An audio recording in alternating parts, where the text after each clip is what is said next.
E aí, pessoal, tudo bem? Aqui nós temos o gráfico de duas funções. Essa primeira é o gráfico da função g de x e essa aqui é o gráfico da função h de x. E o que eu quero saber é qual é o limite de g de h de x quando x se aproxima de 1. Eu sugiro que você pause o vídeo e tente resolver sozinho.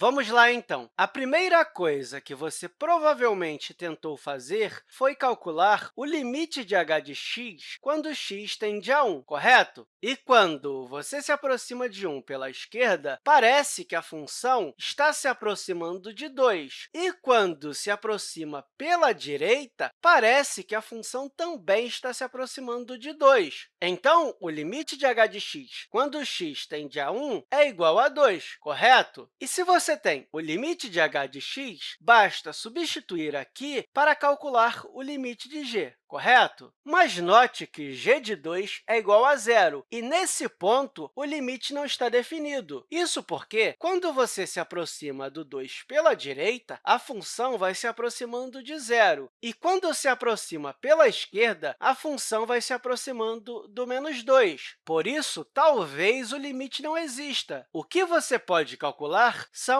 os limites laterais. Primeiro, você calcula o limite de g de h de x quando o x se aproxima do 1 pela esquerda. Quando você se aproxima do 1 pela esquerda, h de x está se aproximando de 2, e, por isso, podemos colocar aqui a função à medida que ela se aproxima de 2 pela esquerda. Se você se aproxima de 2 pela esquerda, a função g vai se aproximar de menos 2, correto? Então, esse limite é igual a menos 2. E qual é o limite de g de h de x quando x se aproxima de 1 pela direita? Podemos pensar da mesma maneira. À medida que nos aproximamos do 1 pela direita, a função h vai se aproximando de 2 pela direita, correto? Nesse caso, são valores menores do que o 2. E se você colocar esse limite aqui, significa que você tem que colocar